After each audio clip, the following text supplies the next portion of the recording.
Good evening, everybody. Fantastic to see you. Such a cold evening.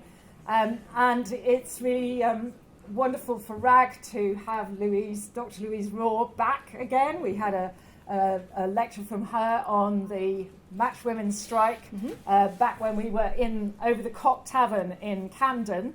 Now we're in this illustrious circumstances of UCL anthropology, but we draw the biggest classes, and they're community classes.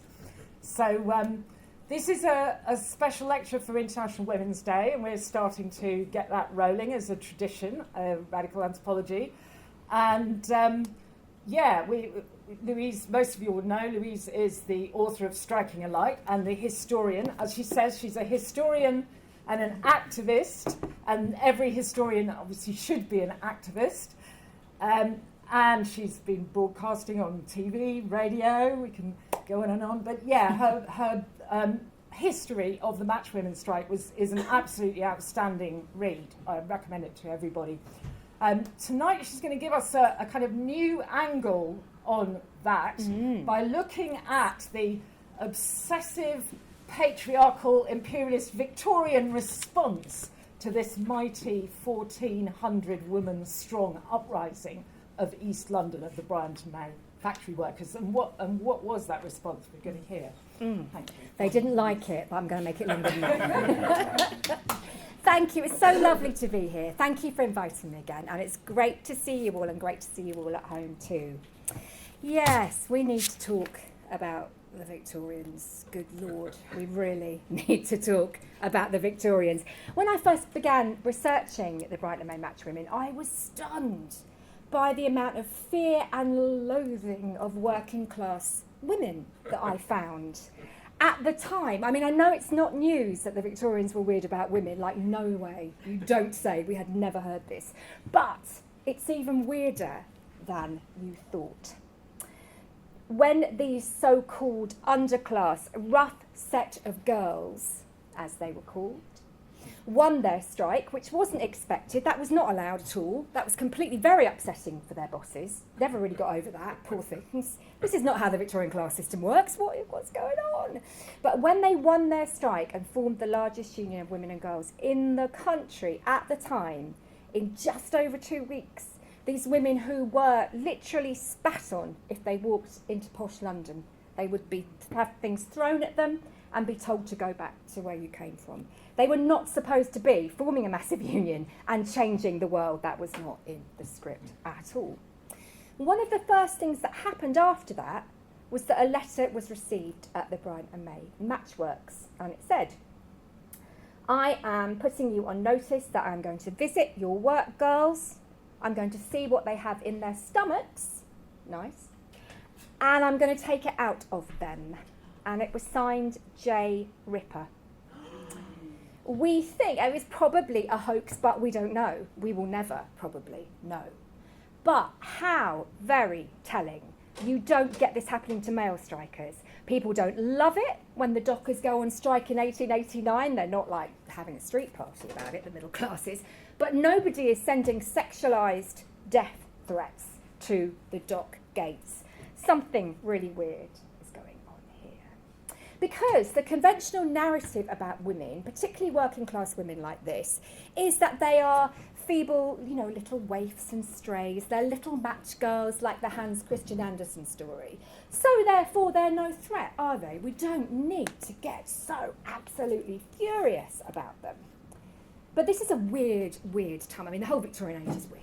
Anyway, I blame it on the Lord now, honestly. There's strange things going on in Victorian England. But this is a time when people start to get obsessed with the working classes, because it's a time when a noticeable working class begins to exist with industrialisation. So what you get is the streets, particularly of the East End and the poorer parts of London, absolutely thronged with middle-class people, annoying the hell out of the poor, basically, with their clipboards, studying them, and pretending to be undercover seamstresses and just bugging the hell out of these poor women who are trying to get their work done, and they're pretending to be undercover seamstresses so they can study the working classes like they're, subjects under a microscope. And there's always a real degree of sexual prurience. Always, always we have to consider the sex lives. We absolutely have to, it's scientific. We have to consider the sex lives of working class women. And what are the sex lives of working class women? They are all wrong, I have to tell you. Completely wrong. Because working class women date. They date. This is not good. They don't always get married. What are they thinking? These little flippity gibbets. What are they thinking? So they have, in other words, more freedom by far than middle class and upper class women. We can't have this. This is wrong. This is deviant. Something's very wrong here. This has got to be pathological. They are rejecting conventionality. Really shocking. So the kind of anger around that, the concern around that, the social panic really around that begins. And we live, I would argue, with a kind of hangover from that, a Victorian hangover. That would feature gin. That would be a lot of gin in the Victorian hangover, probably some elderflower in there as well, maybe some laudanum as well. But we still suffer from those kinds of feelings and that kind of anger about women being confident, women starting to be independent. Didn't like it then. And I would argue that people like Andrew Tate, the loathsome Andrew Tate, misogynistic influencer and in prison. Just give me a minute to laugh about that because, you know, those ideas, as a Victorianist, I see Victorian ideas, things that Victorians expressed about women in incel threads on incel sites. And let's not forget that Andrew Tate has 5.5 million followers still on Twitter, still, even though he's in jail. Poor. Oh, tragic, smallest violin possible for Andrew Tate. But genuinely worrying. And I've had mums say to me, my kids have turned into misogynists, and I don't know how it happened. And suddenly, girls as well, they're watching this Andrew Tate crap and turning into misogynists. So we need to look at all of this. We need to examine all of this. And tonight, we're going to jump from, brace yourselves, sexual cannibalism, you've always got to have a bit of sexual cannibalism, to the Hollywood vamp, the Bryant and May Matchwomen as well, and all the while, please be careful not to lose your manly essences, if applicable, or succumb to any hungry wombs, because they're a real problem. No, the Victorians will tell you, terrible, terrible problem. So let me ask you first of all, has anyone ever had a terrible first date? Like a really, oh yes, lots of hands. Are these just female hands going up? I wonder, that's interesting. That's very interesting. Anything you want to share? Feel free. Okay, yes is the answer to that one, clearly. But let me console you that even if you've had a terrible, terrible first date, it's not going to have been as bad as the appalling first date, an insect first date, but nonetheless, it's bad. Very bad, described by a prominent entomologist in the journal Science in 1886. And I understand I've got a praying mantis expert here, have I? There's somebody here who's an expert on praying mantis. If I get anything wrong, don't say anything. Or I just we'll pretend I got it right. So this is what he says. I bought a male of the Mantis carolina to a friend who'd been keeping a solitary female as a pet. Placing them in the same jar, the male started in alarm, rightly so, as it turns out, endeavouring to escape. The female succeeded in grasping him. She first bit off his left front tarsus. Is that like a foot kind of an affair? It's a forelimb, I knew that. Just testing if you knew. Just checking you. Consumed the tibia and femur. Next, she gnawed out his left eye. At this, now this is surprising, the male seemed to realise his proximity to one of the opposite sex and began endeavours to mate. Fair bloody play, sir. I mean, that's impressive in the circumstances, you've got to admit, right? The female, how does she respond? She next ate his front right leg, okay, then entirely decapitated him, devouring his head and gnawing into his thorax. Not until she'd eaten all of his thorax, except about 3 millimetres, did she stop to rest. Well, she was tired. She's had a busy night. All this time, the male has continued his vain attempt to mate. Impressive. And he now succeeded and union took place. She remained quiet for 4 hours, and the remnants of the male gave occasional signs of life. Twitched a little bit. The movement of one of his remaining tarsi for 3 hours. The next morning, she had entirely rid herself of her spouse. So then she'd eaten most of this poor chap. She remains quiet. She eats his remaining tarsi. There's a female having a good old meal there. The next morning, she had entirely rid herself of her spouse, and nothing was left but his wings. Poor lad. Well, I'm sure she felt terrible. Oh, maybe not. Okay, maybe she got over it somehow. Now, I feel I had to be fair to female praying mantises. Mantises? Mantis, why? Mantis, them, anyway. Right. They didn't always do that. The women don't always do that. It's only if they're hungry. So, like dinner first, you know? It's not a lot to ask. We've all got very hangry, haven't we, now and again? We've all got angry and felt like biting someone's head off. We maybe haven't done it literally, but, you know, we've all had dates like that. So you might think, how does this disastrous first date, and I can pretty much guarantee there wasn't a second one, how does this concern us tonight? Well, that scientist doesn't think that he's just talking about sexual cannibalism. Nope. He thinks he has discovered a terrifying truth about the essential female nature of human females as well. So we think that when it comes to their attitudes to sex, the Victorians are like massive hypocrites, but we think they're hypocrites in a fairly straightforward way, right? We think they believe that women don't enjoy sex, women don't like sex, women are not sexual beings, but they have to provide it, obviously, within marriage, obviously, whenever hubby wants. There is no such thing as marital rape, of course, at this time. It's not possible.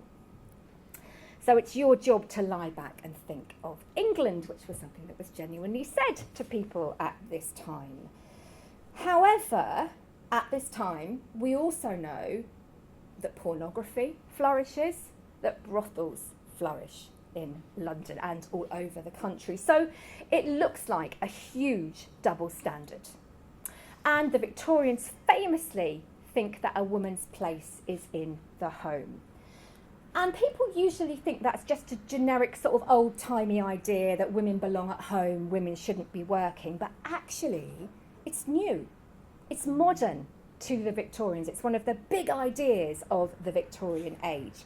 And that's a huge change because that wasn't what people were saying the century previously, not at all. In fact, there was a handbook for women giving them advice on how to get married, if they wanted to get married. The century before this, that said the opposite, that said only a fool will take for his wife a woman who cannot earn her own bread. Complete opposite of what the Victorians are telling us. So what has happened in the interim? Well, too many women trying to earn their own bread, basically, with industrialisation. Like everything changes with industrialisation. The countryside gets hollowed out and people pour into cities and towns to work in factories, to man and to woman factories. Problem with that is women are getting paid actual wages. No, you see, women can't, no, this is bad, isn't it? Because women, we know women can't handle money, it's not a thing. So it's not that women haven't always worked, it's that when they were working in the countryside, we could call it like an extension of their feminine chores. They're just working along, helping hubby, helping brothers, helping father, that's fine. They're not getting any actual money because that, it's a disaster, isn't it? And the Victorians decide it's a disaster in different ways, but everyone agrees it is a disaster because women insist on earning low wages, just a thing they do, about half the wage across all industries, half the male wage. Silly ladies. But they do, and therefore, because they're not earning enough, they might be driven onto the streets. Ba, ba, ba. Big euphemism, we know what that's a euphemism for, don't we? Or any money might be too much, we're not quite sure. Could be the other way around. And what are they going to do with that money? Well, obviously, they're going to fritter it away. They're going to spend it on gin and sin, aren't they? Excellent night for most of us, but not to the Victorians. Very, very bad. So we have to stop working class women from having this kind of independence and earning these kind of wages, or you know what you're going to get? You're going to get this. That, ladies and gentlemen, is what you're going to get if women have their own wages and access to gin. It's not good. It's not safe. It's not safe for anybody. And London is hugely affronted by terrifying sights. I'm sure you're all shaken to see these terrifying figures here. Very, very upsetting for London to have huge numbers of women and girls like these who worked at the Bryant and May factories in Bow. Because women are kind of tolerable as long as they're not seen and not heard. They didn't get the memo. Factory girls tended not to get that memo, and it was ever so upsetting for the middle classes, because there you'd be, being middle class, you know, going to work, or probably not going to work if you're a woman, but, you know, going around being middle class and enjoying the sights. And then all of a sudden, oh my God, factory girls, watch yourself. And there's hundreds of them. They often are walking arm in arm. It gets worse. They're cheeky to passers-by. I'm sorry, there's no other way of saying it. Their language is terrible. So what people have to do is, if they know the Bryant and May girls are coming off shift, they run into their houses, they get their children, Eustace, come along, cover your ears, William. And they run away from these terrifying match girls, because everything they do is wrong, everything. They should be, you know, maybe wearing beige and staying in the shadows and being silent, but they insist when they're on nights out in wearing bright clothes. I mean, it just gets worse. Bright clothes, yes. Huge hats, big hoop earrings, little high-heeled boots. None of this is good, is it? None of this is good. It's all really appalling. And they sing music hall songs. Now, music hall songs are very rude. I don't know if you've checked out any music hall songs, but my goodness. My first Matchwomen's festival, I had a socialist choir, and they didn't want to sing some of the songs because they were, a little bit graphic. This is one of my favourite ever slides about what is wrong with working class women. I absolutely love this illustration. This illustration is called Two Lively Girls Annoying the Salvationists. So the poor Salvation Army, out of the goodness of their hearts, have come into East London to tell the poor not to drink or have any fun, because that's for middle class people. And these terrible hussies, brazen hussies, and they're showing their ankles. I'm sorry. And petticoats. It's really shocking. So this is what you're going to get. Is that what you want? Because that's what you're going to get if you have women working. It is incredibly shocking. Sensibly, the Victorians decide that what we need is to get women out of the public space. We don't want to see this. Get them back in the home. Not that they've ever back is really a misnomer, because they've always worked. However, let's forget about that, and we'll get them back into the home. And who wants that? Well, the interest groups that coalesce around that is interesting. Like the church, oh no, what a surprise. That's not a surprise, okay, that one's not a surprise. The Tories, again, not massively shocking. But the unions of the day, who you might hope, one might hope, would be on the sides of working women. There's a lot I could say, I won't say any of it. You would hope they'd be on the side of working women, wouldn't you? But the unions of the day, largely, not exclusively, but largely, the most established ones, kind of boys' club. And they're really there to keep their labour price high, to limit apprenticeships. So they're not there for like class war or any kind of sort of class solidarity, really. They're really quite limited in their aims and objectives. And there's chaps with enormous beards. They've always got huge beards called things like Henry Broadhurst, who say, at the TUC, who say, our job should be to ensure that our wives and daughters are in their proper sphere at home and not forced into competition against the great and strong men of the world. So Henry, he's not having a bar of it. He doesn't like it at all. So also, the strangest thing perhaps, is that some of the people who are saying women shouldn't work are factory owners. What? That's really weird. Even for Victorians, who can always hold at least two contradictory ideas in their head at any one time. It's like essential if you're going to be a Victorian. But factory owners, right, they're making all their money out of women's labour. Women are the first, women's crafts like textiles are the first to become industrialised. So these women are making us a fortune. Thank you very much, especially as they insist on only being paid half the male wage in their funny little way that they have. So they're making the country a fortune, and they're making factory owners a fortune. And then what happens is that the factionalists become what we call, if we're trying to be fancy and academic, the hegemonic class. Oh yeah. The hegemonic class, which means they get to set the rules because they've got a load of money, basically, and no one can stop them from setting the rules. So they decide, okay, who are we as a class? We've come out of the working class, but obviously we want to put that behind us. But we're going to reject the upper class notion that gentlemen don't work, because we are, of course, gentlemen. Look, we've got the top hats and everything. Come on. But they like the aristocratic idea of the lady of leisure. So they take that from the aristocratic view and they apply that to their own women. So it becomes like a status symbol. You know, my little ladies are at home embroidering and bored out of their minds and trying to get to the laudanum, but they don't work.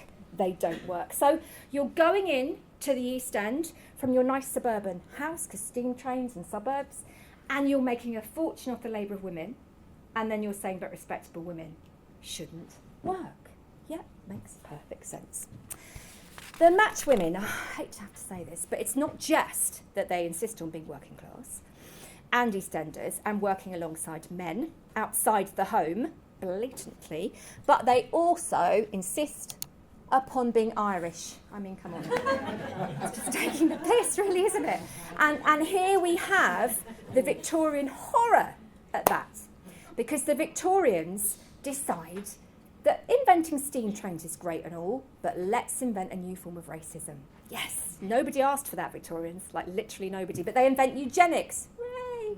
So they decide that the Irish are a negroid race, they decide that the Irish are black and therefore inferior, because the people doing eugenics just happen to be upper class white men, and they just happen to conclude, but it is scientific and not at all biased, that the most superior thing you can be is an upper-class white man, but that's completely neutral. They're not biased in that at all.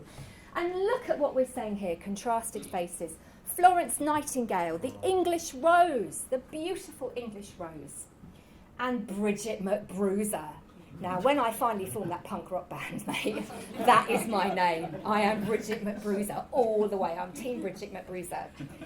But look at poor old Bridget, doesn't even look human, does she? That's a simian kind of feature. It's horrible, and it's meant to be. And it's saying she's subhuman, just in case you missed the point. It's very subtle, I know, but that's the point that's being made. Actually, if anybody, you know, if people are starving, when people are starved, like a lot of the Irish who come to London are, they do look good, but we're not thinking about that. We're just blaming them for how they look and basing our opinions on them. And there's an Irish man. Fenian terrorists, a lot of them, highly dangerous. And again, does that look like a human being? It doesn't, does it? And it very deliberately doesn't as well. So, they've got everything against them, the Matchwomen. They could not be more offensive and annoying. But the comments you get about them, again, really peculiar if we believe that women are these sexless waifs and strays, because we're always getting these comments about their brashness and their confidence, and they're very confident with men, and they go to penny hops and they dance with men very close and they show their ankles, and you can tell the men getting very, very excited by this, although appalled, obviously, completely appalled, all the male commentators, appalled and yet needing to visualise it in incredibly great detail, just for scientific purposes again. So, everything is wrong, and poor old men, there are working class women waiting round every corner to lure them into their dens of vice and iniquity. Horrifying scene here. Well, very awkward day in the marriage, because this was captioned from Mrs. George. This young person appears to know you. Whoops! George is busted. Because this flower girl, I mean, look at her, good grief, you can practically see to her thighs, low cut top, good lord. And we hesitate to imagine how she might know George, don't we? I'm sure George was doing some scientific research on working class women. I'm sure, Mrs. George, that's all it was. But there we are. This is a threat to the poor, great British race. Did you know British was a race? Yes, according to the Victorians. If you didn't know that, you haven't spent enough time hanging out with white Victorian men like Francis Galton. cousin of Charles Darwin, who adapted and misadapted Darwin's ideas to invent ideas of eugenics and ideas that, the poor are breeding like rabbits. We still hear this language today, don't we, unfortunately? Sometimes said about refugees and asylum seekers. They're everywhere, they're breeding like rabbits, and they've got naturally bad blood. So they are a danger. The working classes are a danger. And they might breed the decent classes out of existence. Oh my God. It's a bit like the far right's favourite replacement theory that they never stop banging on about, except with working class people. They're going to breed us out of existence. It's horrifying. And again, this is something you will see incels and the far right, and there's sometimes quite a Venn diagram overlap between those two groups, saying today, the Muslims this week, are going to breed us out of existence. And you just think, well, I wish they'd hurry up, because frankly, we are sick of your shit. So, on a sexual level, women are a tremendous threat. It gets worse. Oh, it gets so much worse. Here is a prominent physician in 1855, Henry Wright, and here's what he says about women.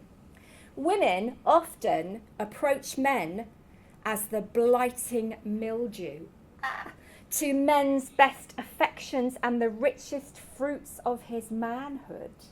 We're after your fruits, boys. What? Yourselves. What does that mean? There's no easy way to say this, and this is a word I'm going to have to use quite a lot tonight, more than I would in normal daytime conversation. Sperm. I'm so sorry, but they're after your sperm, lads. Because women have a cannibalistic nature. Back to the mantis, right? We know this scientist worked that one out. We are as cannibalistic sexually as the mantis. We're not going to chew your foot off. Probably not. We're a bit more subtle than that. It's the wombs, you see. Our wombs are little wild animals with, I don't know if you knew that.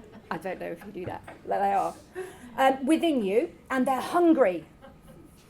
Hungry wombs. And they're after your precious male essences. I'm sorry, but they are. And women can't help it because it's in their savage nature. You see, they don't know they're doing it. They're like sort of zombies, controlled by the womb that's just... So no matter how prim and proper and ladylike a woman looks, doesn't matter.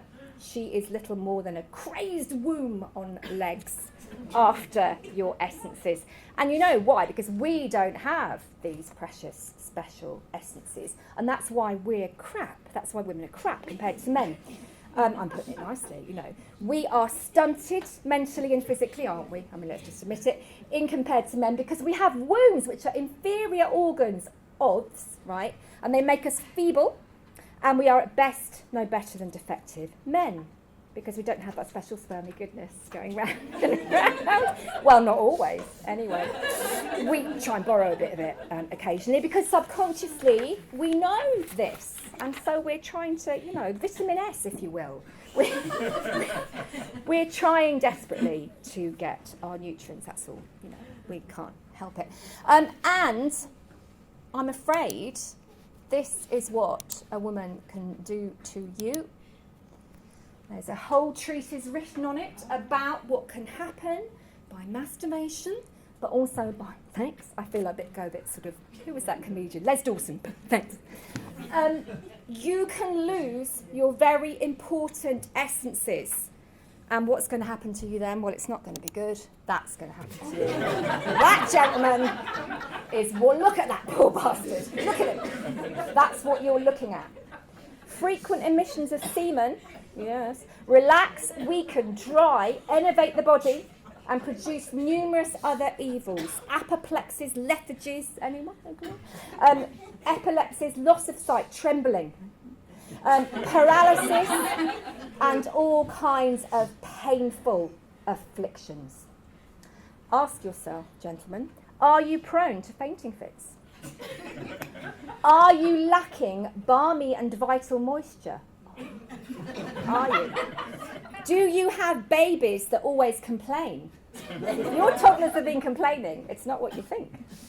This is because of your failure to conserve your manly essences, which are the source of male superiority. Yes, you may have Spermatorrhea. Yes, it's a real thing. It's a real and serious thing.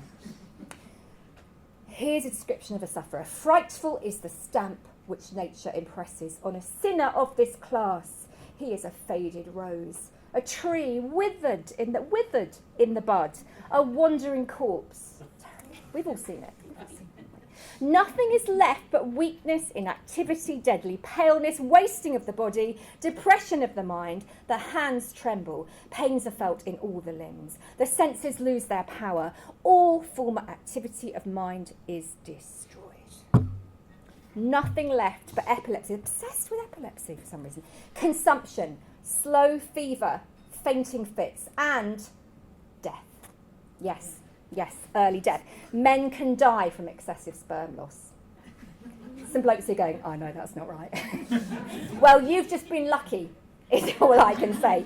Because doctors at the time are genuinely saying, I have seen this. I have seen men die from excessive ejaculation. And they're doctors, so you know. So sex is dangerous, but masturbation, I'm afraid, is not a way out of that. That's kind of worse because it's self-pollution. Self-pollution. And even if you're not merrily self-polluting, there are still risks. There are still risks. Nocturnal emissions. Sorry, I have to say it. Involuntary loss of those vital and precious fluids. But don't worry, I can see you're looking anxious, don't worry. Help is at hand. Victorian equivalent of Amazon. Oh, what a relief. What a relief. I shouldn't we say help is at hand. We want to keep hands out of this. This is the urethral ring. With it's nice that it's got a bow on it. Don't you think that's a lovely touch? It just makes it all the nicer.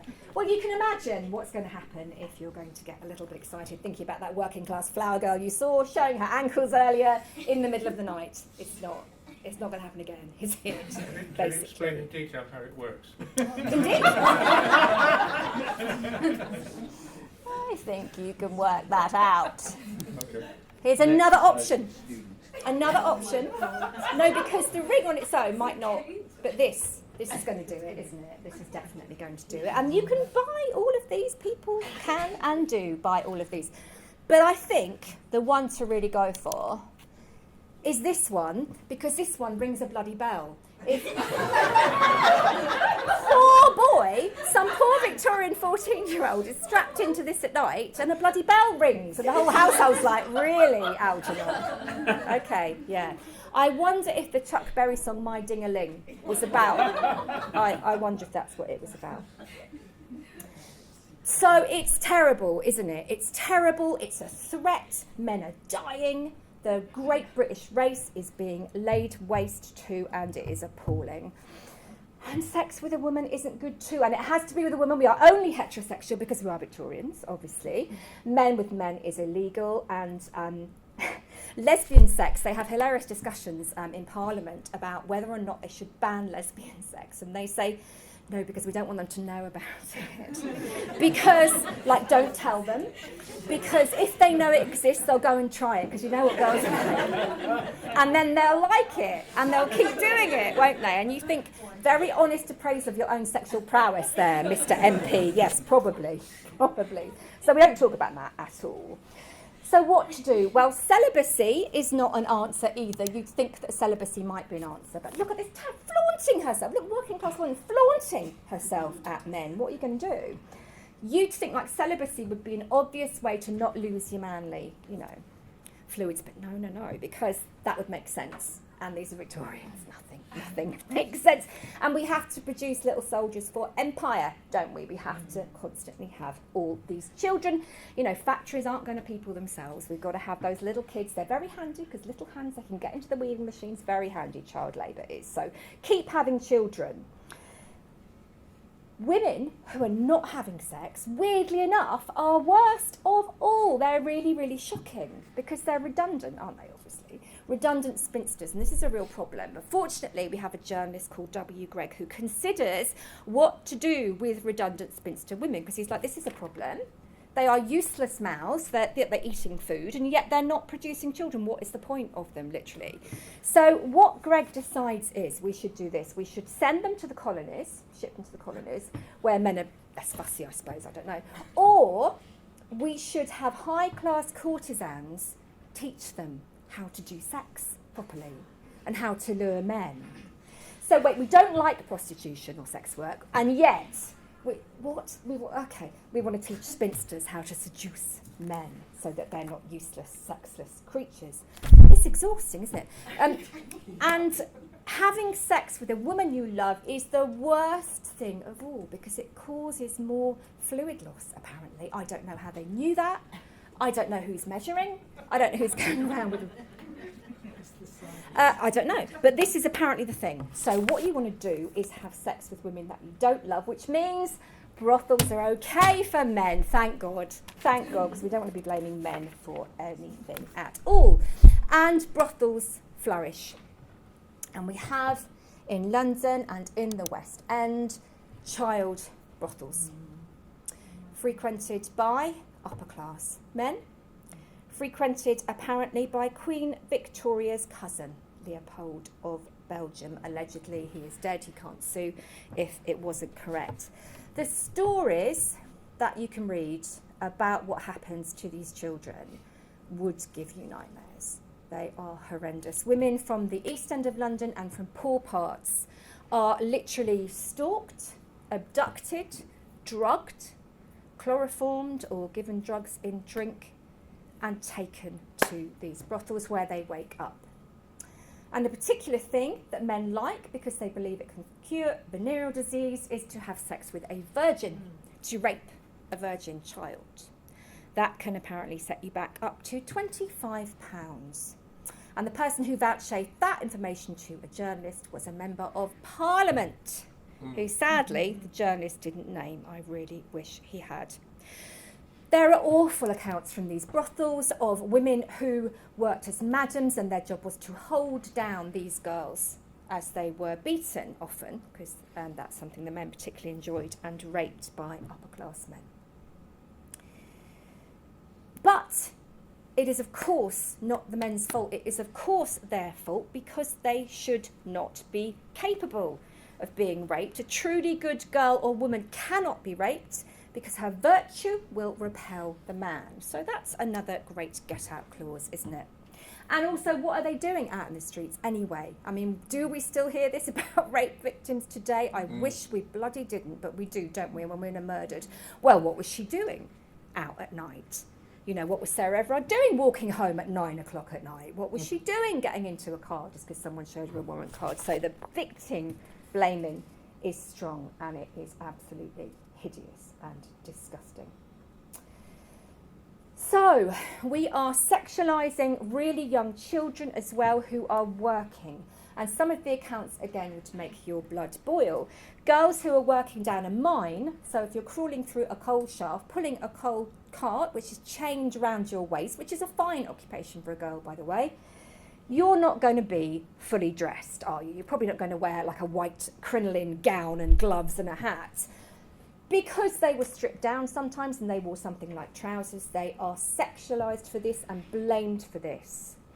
One mining commissioner said, any sight more disgusting or beastly than these girls at work cannot be imagined. No brothel could beat it. Really, Mr. Mining Commissioner, and how would you know? If I was Mrs. Mining Commissioner, I'd be asking a few questions about how you are such an expert in what brothels can and can't beat, but it's all the fault of women. And we have the Victorian obsession with the great social evil, and the evil is embodied by women. So saying that women have an evil nature inherently, that's not new. We get that from the story of Lilith onwards, don't we? That's an ancient trope, but it really kicks up a gear in Victorian and Edwardian art. What the bejesus is going on there? That's Alfred Kubin, Every Night a Dream Visits Us, 1901. And there we have, you know, insect imagery again, savage, cannibalistic, sexual female imagery. That is The Sphinx there by William Sergeant Kendall.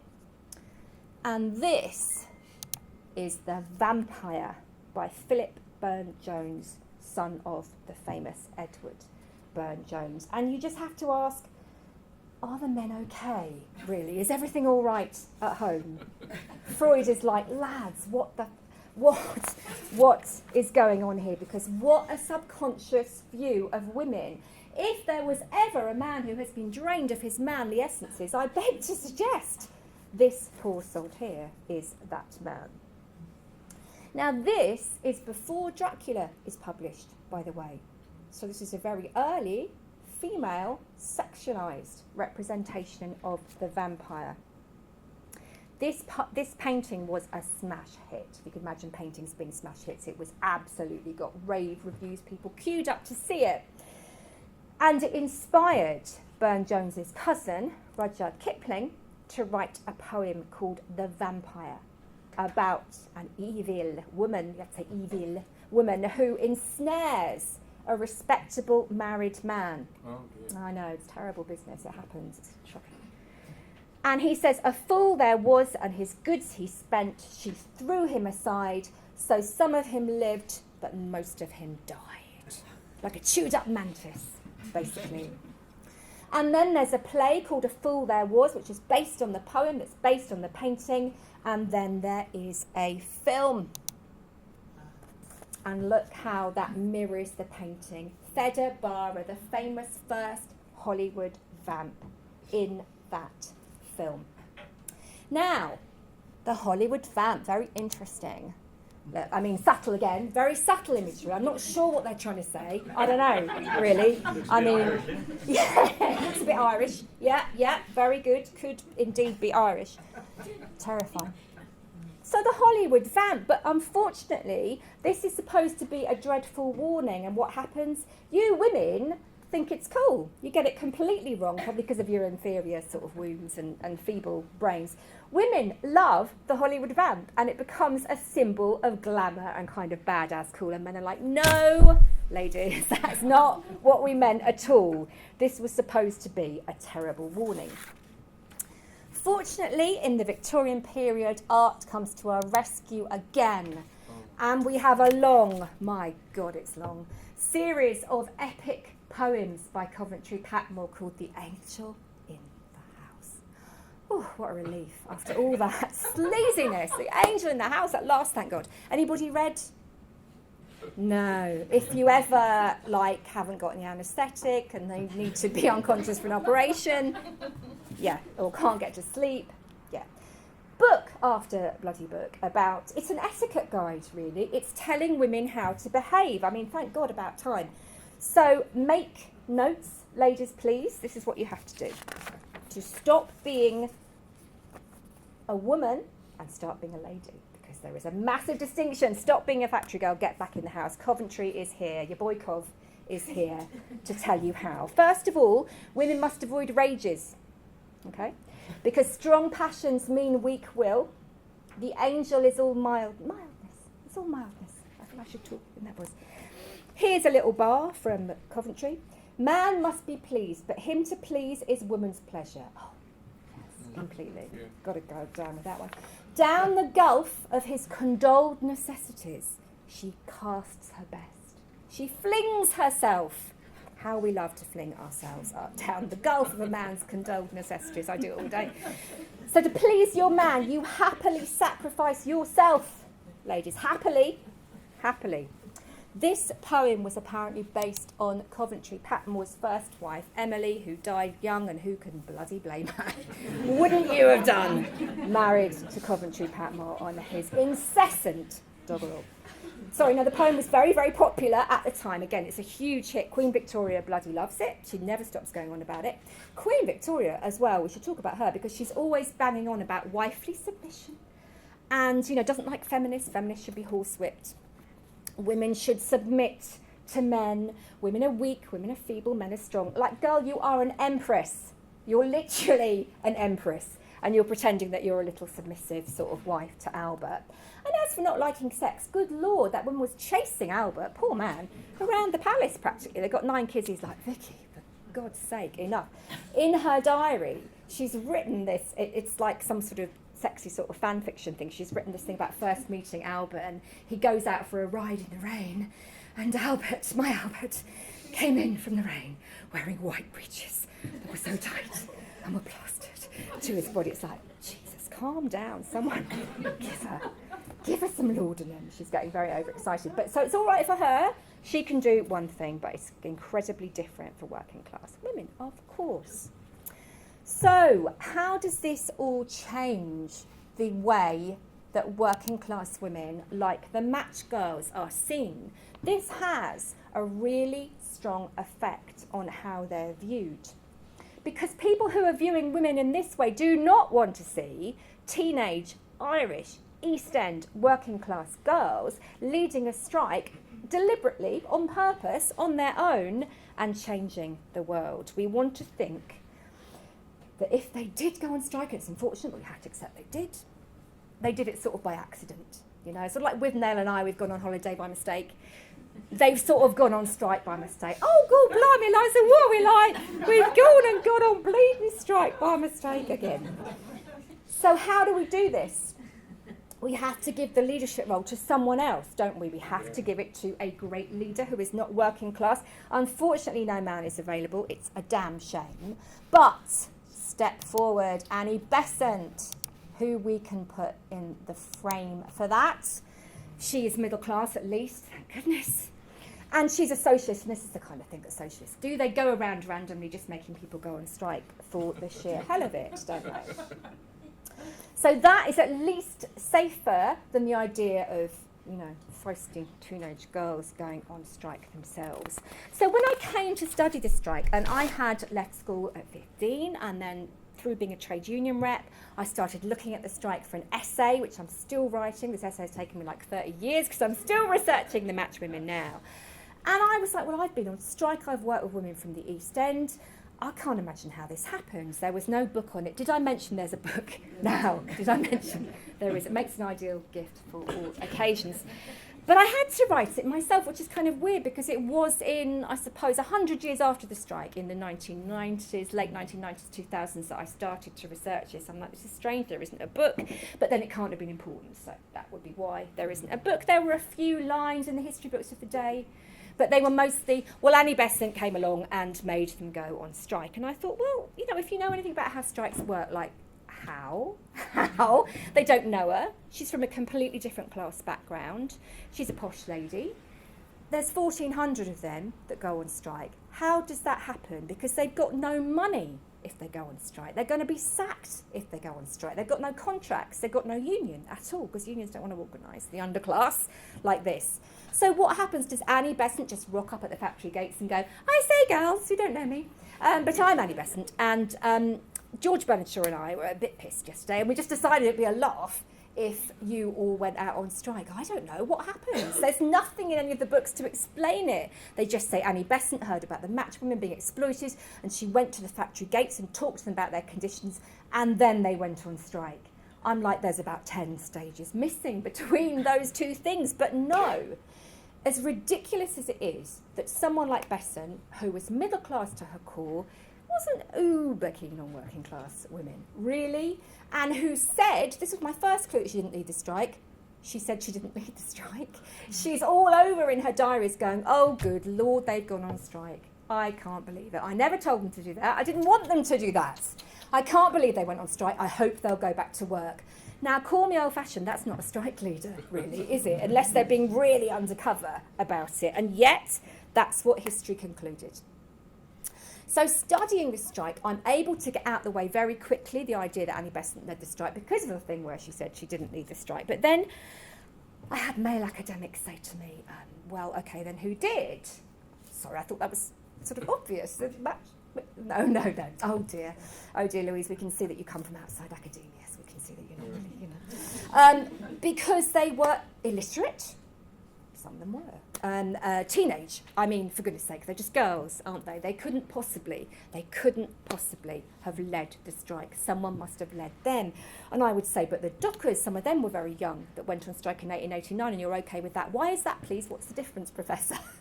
There just is one you wouldn't understand because you're not a proper academic. So I then had to go back and prove, by this stage I'm doing a master's degree, so I got madly obsessed with this story and started funding my way through a master's degree, which after having left school at 15, my brain melted, I think, under the pressure of that at first. But I'm determined to crack this case because I can see how important this story could be. And I start to get clues into what they're like. There are no names then given to the Matchwomen. There are no personalities given to them. Only Annie Besant gets that. They're just the match girls. They're sort of a grey blob. They're a little bit Hans Christian Andersen, little match girly perhaps. They're waifs, they're strays. In the little match girl dies quietly, which is important, of starvation while selling matches. No talk about picket lines from her, I'm glad to note. One of the first clues I got into what the women were like, a lot of the clues revolved around hats and hatpins. A lot of women's history does, for very good reason. I was scrabbling around trying to find little crumbs of information about the Matchwomen in other people's, in diaries, in local papers, in national papers, anything I could find. And I found this one bit of oral history where somebody had said, these match girls were very tough, you know. And on rare occasions when in any trouble, rare because people didn't mess with them, they didn't hesitate to whip out their horrible long hatpins to defend themselves. Hatpins were very, very long and very, very sharp. There were hatpin deaths, accidental. There were a few cases of poor young gentlemen standing next to a woman on a tram. Tram stopped suddenly. Blood poisoning from hatpins. There's a story, but I don't think it's true, but it's a good story, so I'm going to tell you anyway. Women would, when they went to the theatre, put their hats on the seat in front of them and lightly pin them to the seat in front of them, because you're not going to put them on the ground with all sorts down there in a theatre. And apparently one man was skewered at the start of the musical, but was so English that he remained silent for the whole of the first act and said nothing until the interval. I like to think that that's good. So that women defending themselves on the very, very violent, rough streets of the East End, that is not little waifs and strays. And then I read that they formed feather clubs. What is a feather club? If they were going to go out on the occasions they could afford it, they were going to look damn good, because they knew people looked down on them, because they were the lowest of the low, the factory lasses. They couldn't afford their own hats, so they paid into feather clubs, which were communal hat clubs. I couldn't love it more.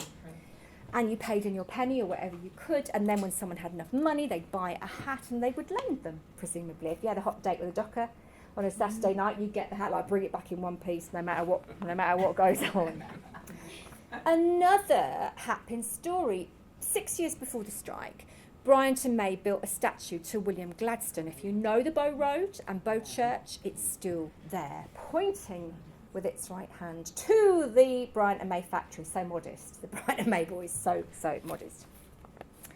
They forced the Matchwomen to pay for this statue.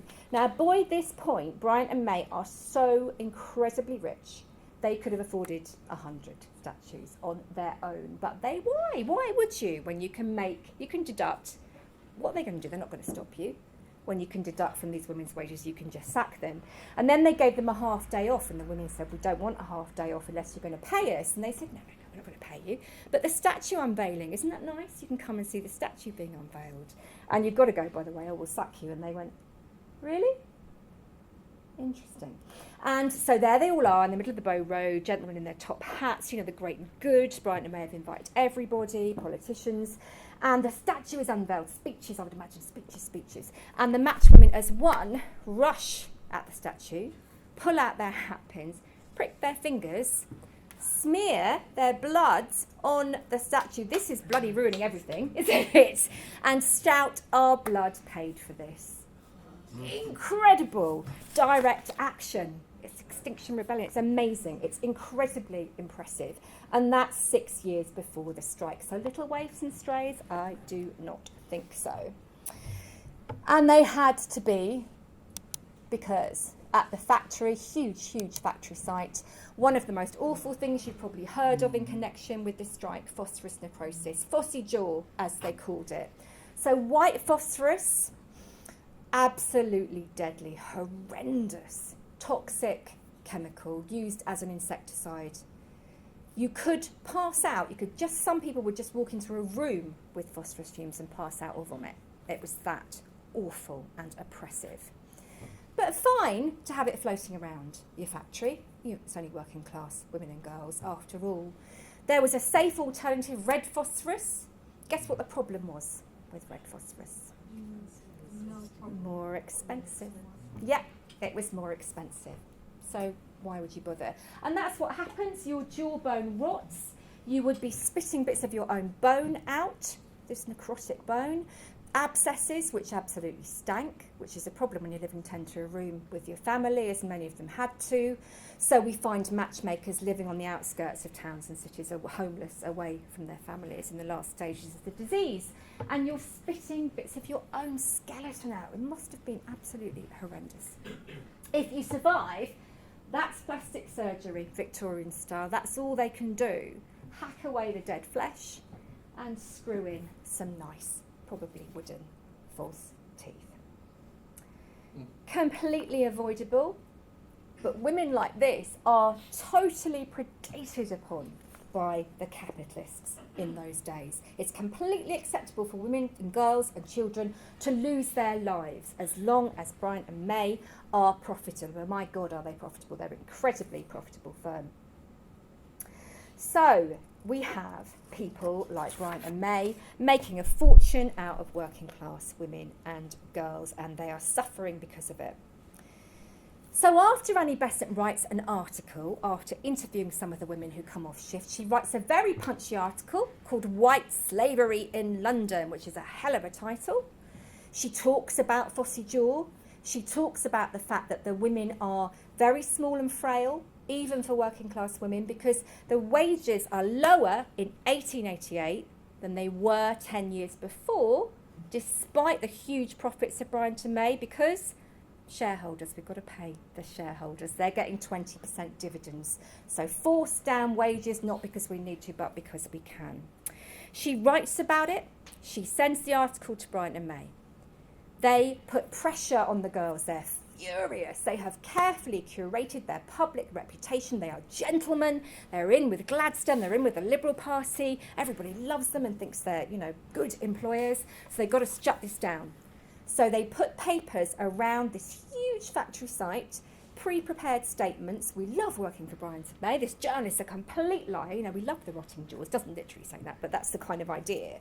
Come back. Nobody has signed. All the girls refuse to sign, although they know they're going to lose their jobs. And they sent Annie Besant a note and said, "Dear lady, they're trying to get the poor girls to sign a paper to say you have lied. Everything you said was true. We will not sign. We will not go back on you." Solidarity, sisterhood, amazing, really. 1,400 of them prepared to lose their jobs for one middle-class journalist because they understand solidarity. She stood up for us. We're not going to go back on her. That's how we live. That's how we work. That's how we operate. That's how we survive poverty, with incredible solidarity. Doesn't work. So then the bosses sack one very popular girl on a pretext to terrify the others. Well, they should have known the women a little bit better than that. Were they terrified? They were failed to be terrified. They laid down their tools, they picked up their hats, they picked up their coats, and they stormed out of the factory gates and onto the Fairfield Road and the Bow Road, where immediately they're really democratic, they're really organised, they're not like, oh no, what now? Should we go down the pub? I don't know. They immediately elect a committee, they send them back in to put their demands to the directors, and immediately they say, we want to form a union. We want the right to form a union. They're amazing. They're not messing about at all. Bryant and May say, well, you can get staffed or equivalent thereof. You're all sacked now. How dare you? How very dare you ask us for things? Good God. So you're all sacked. And they're all right then. I guess we're on strike. And they ring that huge factory site. They picket the whole thing. So carts are turning up to make deliveries. It's like, sorry, love, no, we're on strike, turn it round. You're not getting in.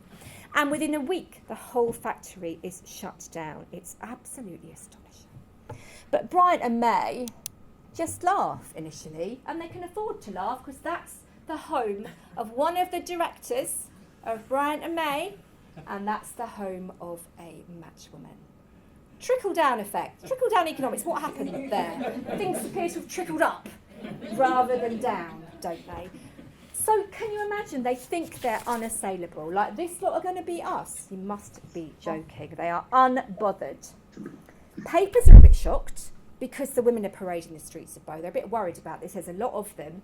And worse, they are everywhere accompanied by men of the very worst type. The very worst type. My God, the working classes are on the street. Is there going to be a revolution?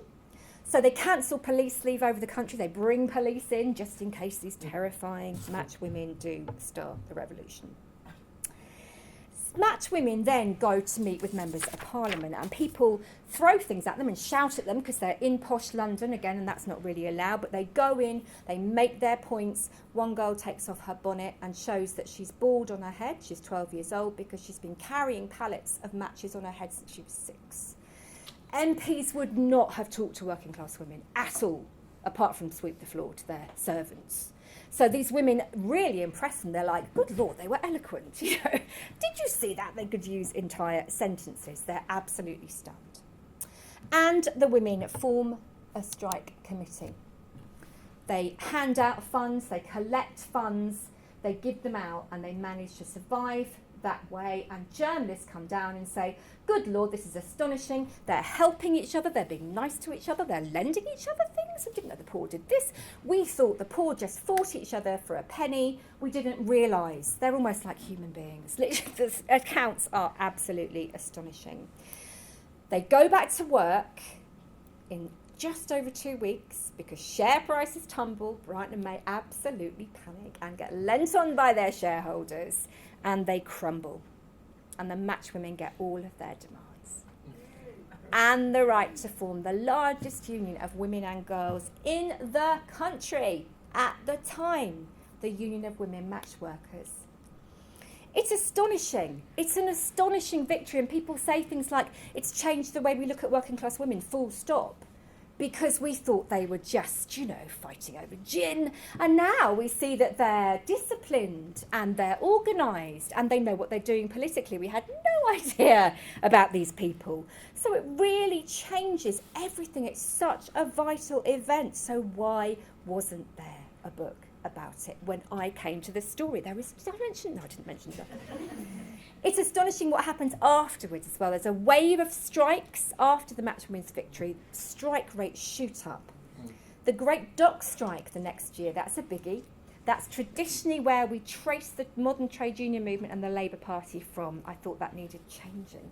I thought that needed altering. Because the dock strikers said stuff like, well, we did it because of the Matchwomen, obviously.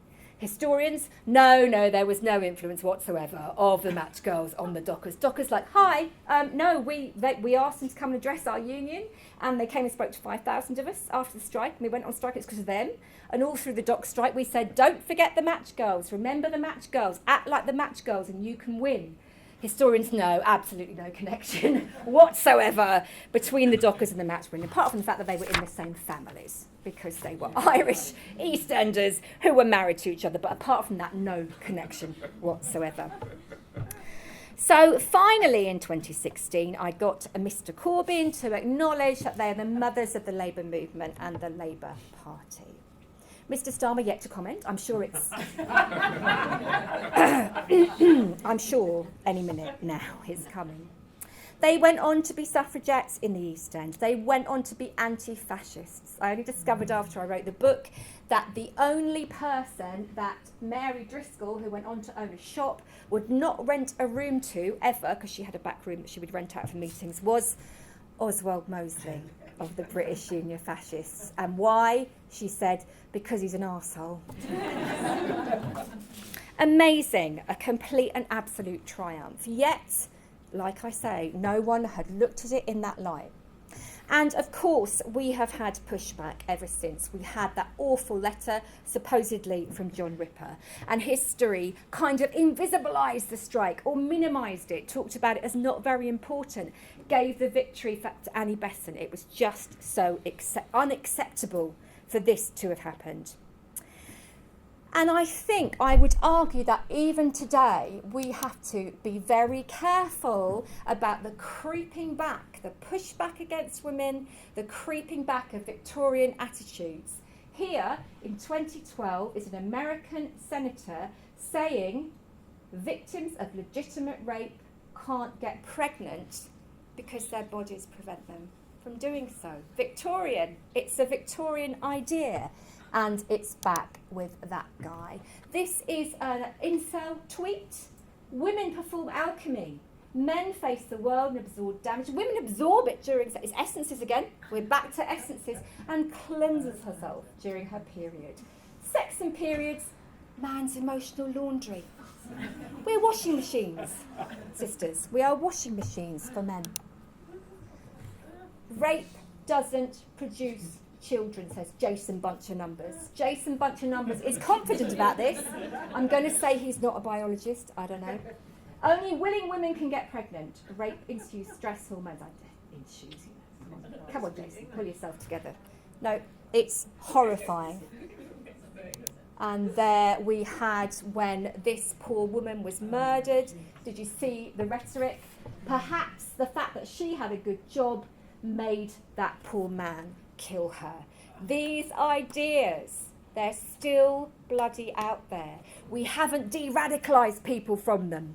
You know, like we denazified after the Second World War. These horrible, vicious, erroneous, ridiculous ideas, unfortunately, they're still in the culture and they will come back any time we give them a chance.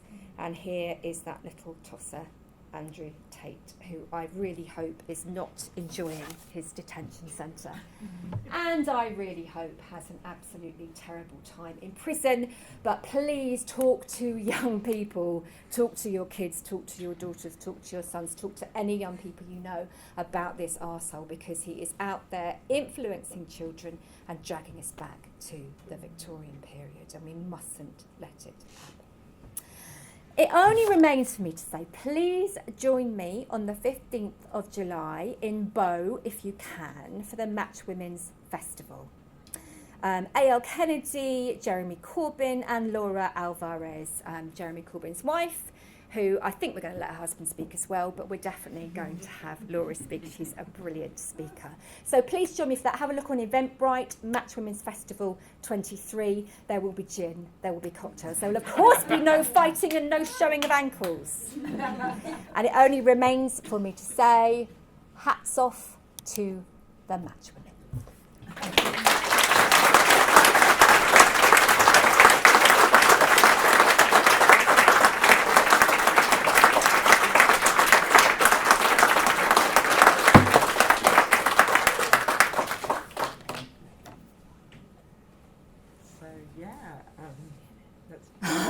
Someone's been rather rude about Keir Starmer, I'm shocked. Oh, sure. Sir Keir, I'm reporting that to him. You're going to get expelled from the party. I think Starmer has one of those devices permanently. Shocking! Shocking! Any messages we can read? The spiky one. Spiky You think one Keir with the Starmer's wearing the fur, spiky one? Well, I couldn't possibly comment. So, what about questions from the room? Any Start questions or off. comments? I don't know where you can get the devices, by the way. I don't know. Have a look on Amazon. Yes, lady. Since releasing more of your information and the books on and everything, have you received more sort of historical, I want to say like, sorry, the word is escaping me. Information. Well, just more sort of recognition for the women that you're advocating for in their story, so that you're no longer the only voice that Yes. is trying to tell their Yes, I mean, people have written based on my book. Did I mention? They've written their own books. Novels have been written, and stories have been written about the Matchwomen as a result of that, which is really nice. I was talking to a lady earlier today at another talk who did a PhD based on my work and wrote a book about the Matchwomen. So yes, they're definitely getting out into the culture more. They're in Enola Holmes too on Netflix, but it's not, you know, it's entertainment. It's not historically accurate, but we're getting the story out there, and that's what matters. And we finally, last July, got a blue plaque. Yes. On the Match Factory. There was a plaque, not an English Heritage proper one, but one that said Annie Besant, huge letters, underneath. And it took me about 20 years. I was like, I'm going to get that bloody plaque off that wall. If I have to get up there myself with a ladder, I'm getting rid of that plaque. And finally, we brought English Heritage to submission, and they put a plaque up. They didn't want... English Heritage don't usually put up plaques to groups of people. They like individuals. We like great individuals' history. And I really insisted it has to be the Match Girls. It has to be to all of them. So yes, we have that now. So we're getting there.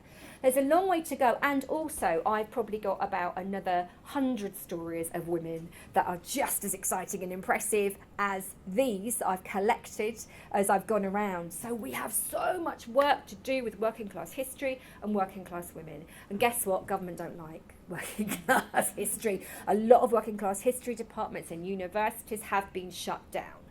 You know, the Tories have gone back to dates and battles and kings and queens because that's safer. We do not want working class people to realise the biggest historical secret ever. There's more of them. Shit, don't tell them that. That's terrifying. So all that we are told that we learn British history, we learn usually establishment history. That's what's celebrated. That's not our history. That's about 2% of the country's history. But my God, we get it celebrated. And it's all to blind us to the fact that there are more of us. So that we need to get that message out there. Yes. That was absolutely brilliant, Louise. When you spoke to us last, you said a little bit more, if I remember rightly, about the way that you were able to go to doctors' families today, whose great-granddaughters may have been And Matchwomen families as well. Matchwomen. So could you say a little bit more about that? The most wonderful thing for me, because I'd become such a ridiculous fangirl of the Matchwomen, was to be able to trace descendants, people who had known them. I just got there in time. People who'd actually known these women and known them for like 20 years, being kind of brought up by them as their grandmothers. Just got there in time, thank God. And people said to me, don't try to trace families. It's really hard to trace women forward through history, which it is, because women change their names. Poor women move around a lot. You will never do it through the censuses. And they said, other academics, well, you know, I mean, they won't know anything, will they? Well, they might. I don't know. They might do. But they'll be like working class people, probably, won't they? And you know, they'll probably be old and a bit senile. And I was like, for goodness sake, can I at least try? Oh, I don't think it's the way you won't get any. But I got the most brilliant education from these wonderful men and women who knew their grandmothers, who were incredibly proud of them, who'd barely heard of Annie Besant, who had the East End version of the story. Yeah, that was my gran and her mates. Annie who? Annie what? What now? What, someone told my gran what to do? Yeah, okay. And they were my best teachers. They showed me around East London. They showed me a different side of East London. The music hall was over there and over there. My gran used to get her jelly deals. They were amazing. A lot of them had gone on to be lifelong socialists and trade unionists because of their grandmothers. It was the biggest honour of my life, honestly, to meet. I harassed these poor people. I forced them to become my friends. I absolutely adored them. And they're all mentioned in the book because I do not like it when academics don't credit the people that have given them all the information. They really were pretty much co-authors. I couldn't have done it without them. They were incredible, incredible people. Yes? Did you have any reaction or feedback from Bryant and May? Well, I tried. Oh yeah, the question was, did I have any feedback from Bryant and May? Well, I tried. Bryant and May closed in the 80s, and the factory became what we used to call a yuppie flat. Younger people will not know what a yuppie flat is. So it's a gated community now. It's real fancy. It's got like a bistro and a swimming pool. It's super, super, super posh. Very nice building. And so Bryant and May matches were taken over by a Swedish company. So you can still get Bryant and May matches, but they're made in Sweden. So I thought, wow, what the hell? I'll email them. When I did my first Matchwomen's Festival in 2013, I sent them a little email. And I said, you know, reparations of some kind. You know, if you wanted to give me a cheque to fund my Matchwomen's Festival, I think that would be amazing. I heard nothing. Absolutely nothing back. They completely ghosted me and completely ignored me. But then a few years later, when I digitised the Bryant and May archives, I had to contact them, and I got a sort of very legalistic letter back through their lawyers. And I was saying, well, you know, is this archive that we have of company papers that was just dumped in a museum when Bryant and May factory closed? Do you want copyright of this? Is this yours? And I just got these letters back in perfect English because they're Swedish. Perfect. I think probably correcting my grammar as well. And said, well, we will not confirm, nor will we not confirm that these papers are ours. And I was like, lads, can I have this archive? And then they were just like, oh, what the hell, yes, and didn't want anything to do with it. So they completely disclaimed ownership of the archive. But no, I have invited them to donate to the festival several times. They have yet to do so. I'm sure it's just an oversight. I did suggest that, you know, you rotted these women's jewels, maybe. Perhaps that was where I went wrong. Perhaps I shouldn't have phrased it like that. But, you know, a nice cheque to the festival to pay my speakers, to pay... You know, I give tickets as well to people who can't afford it. Perhaps you could fund, say, 10 tickets for people who can't otherwise afford to come. No reply. No reply. Yes. Is there anyone on Zoom would like to ask a question? Anthony, Hello. why don't you? Hi, Can Anthony. you hear me? Yes, I can hear you, lovely. Thank you. Louise, that was a fascinating talk. Thank you.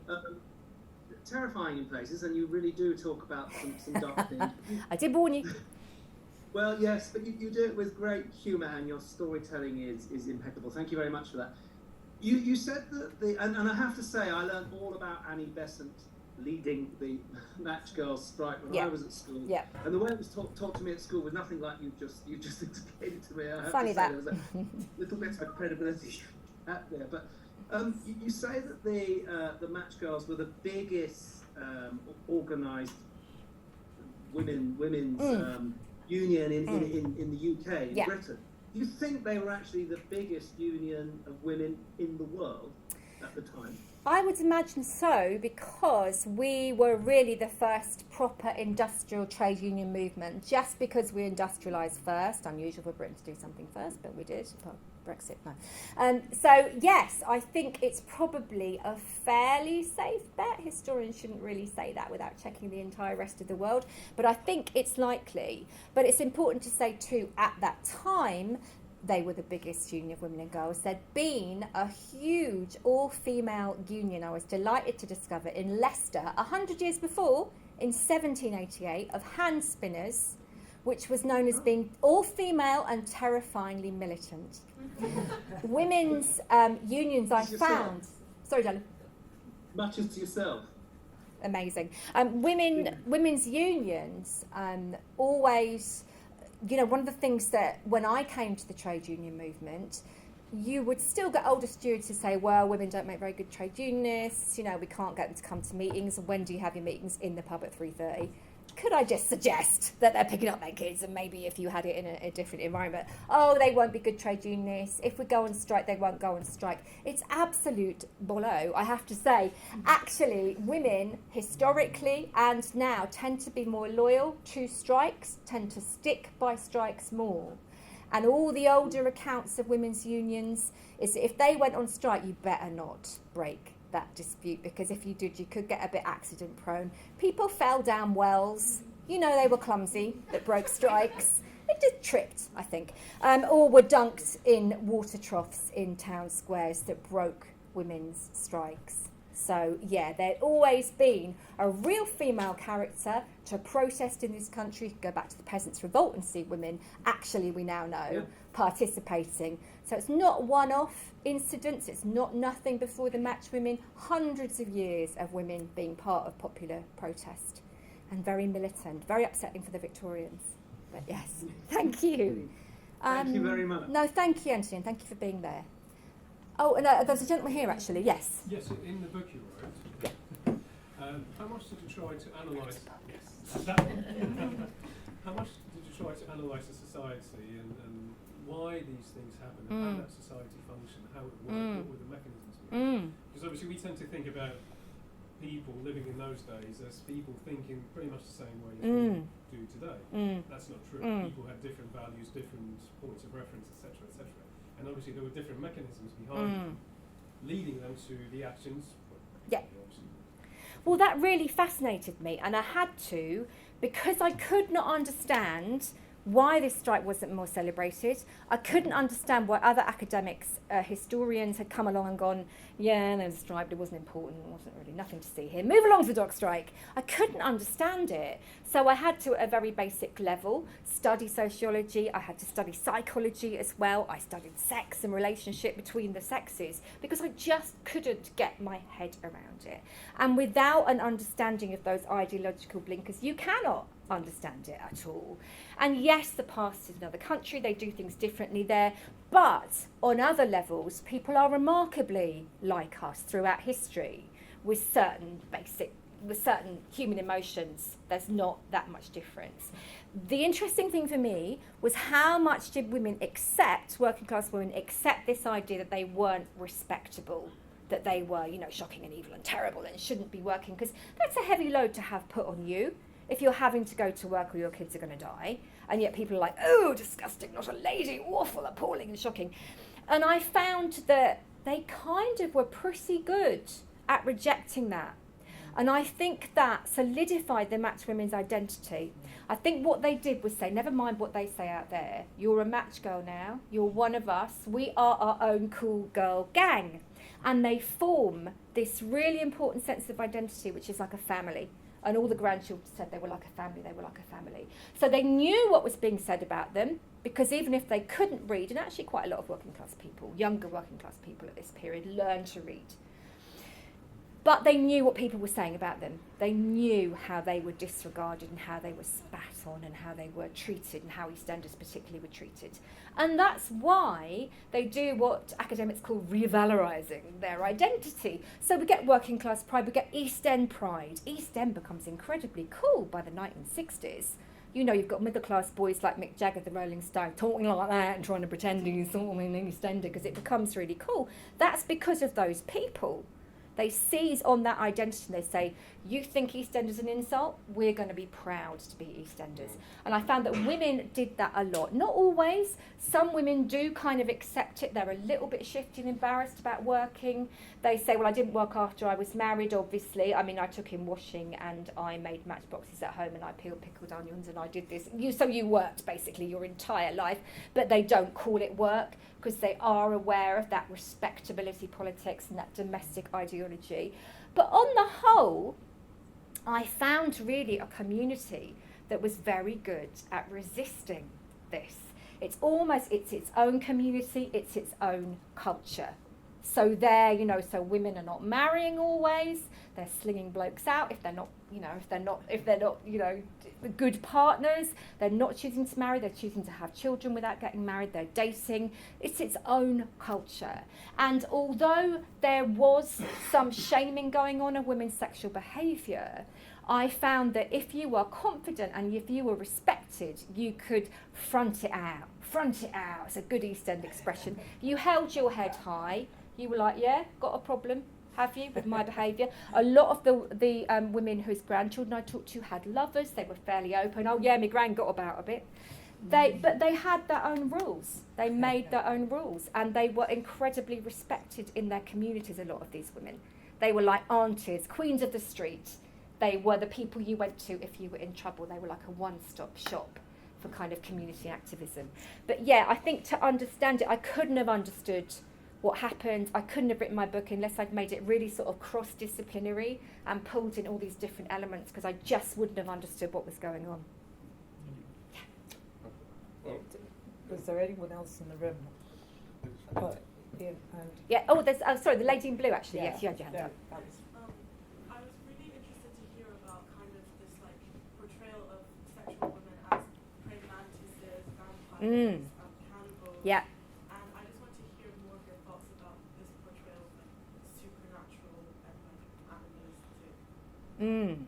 It's really Can we interesting. repeat Zoom? Oh, Because yeah, so that's the too question quiet. was this portrayal of women as these kind of vampires and praying mantises, and to say a bit more about that.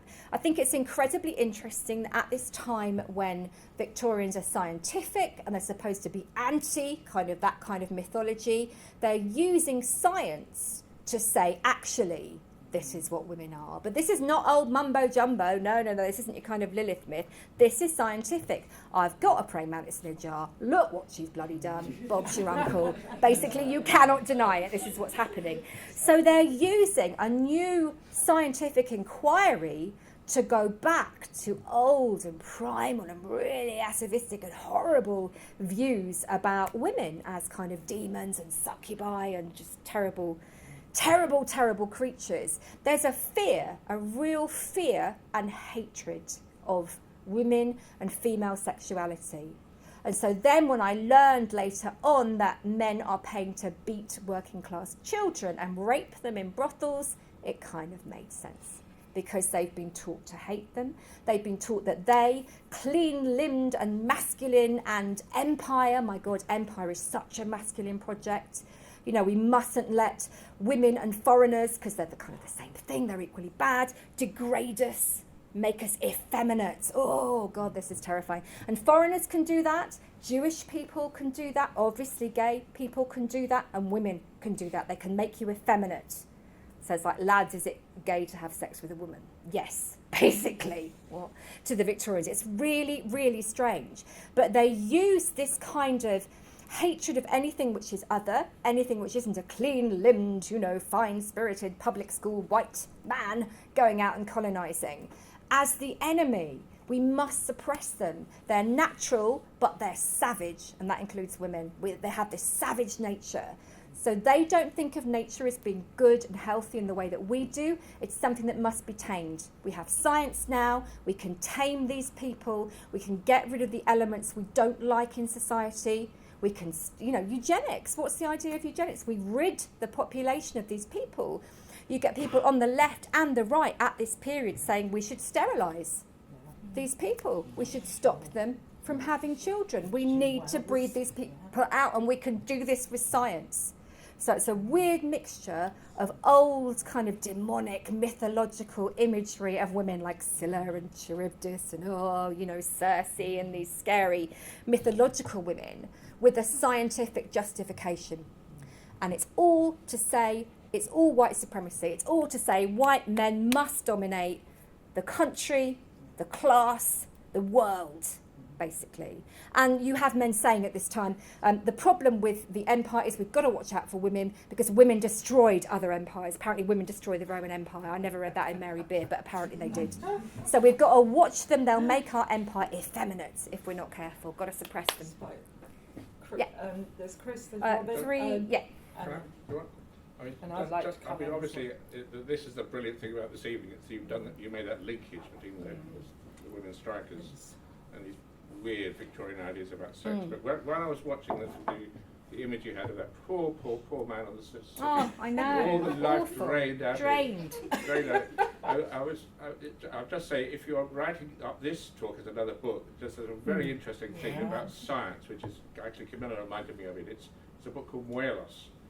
By an anthropologist called Weston LaBarre. Okay. And it's all about this, what used to be science, and it goes right back. It's almost the earliest form of science under patriarchy, which is that semen is made of marrow. Marrow is in all your bones, but it's your biggest bone in your body is your head. And when you have sex with a woman, what you're doing is the woman is draining your brain, which is full of, your brain's made of sperm, which is called Welos. And it's just, and this idea comes from the time when patriarchy was relatively sort of young and a bit precarious. And it just kind of everywhere. So and it's science. It's this thing called science. It's this. And the brain's made of bone marrow, which is sperm, and you keep losing it to these women. And what's so interesting is these are very old ideas. I think it was Aristotle who said that woman is an incomplete man. None of this is new, but we're proving it now because we've got science and insects in jars. So it's got to be true. The remedy was celibacy, and it's one of the reasons why priesthoods and shamans and patriarchal figures sort of need to be celibate to be proving they've still got their brains intact. I want to get You haven't given depleted. I want to get depleted. It's really interesting. Thank you. Yeah. There was Robin there. There was at the back, and I'd like to come in. Oh, Ian, and then Lawrence, and I'll come in after that. Robin? Right. Yeah. You contrasted the 19th century part of your story with two little excerpts from the century before there. The textile workers in Leicestershire in the 1780s. There was also of a book produced around about the same time, explaining to a woman how she should set up, become economically independent. This reminded me, I read something similar to this in the question of sport. Okay, this was men, but in the 18th century it was perfectly possible for say an army officer and a tradesman to both be contestants in a race, and if the working class person won, that would be accepted.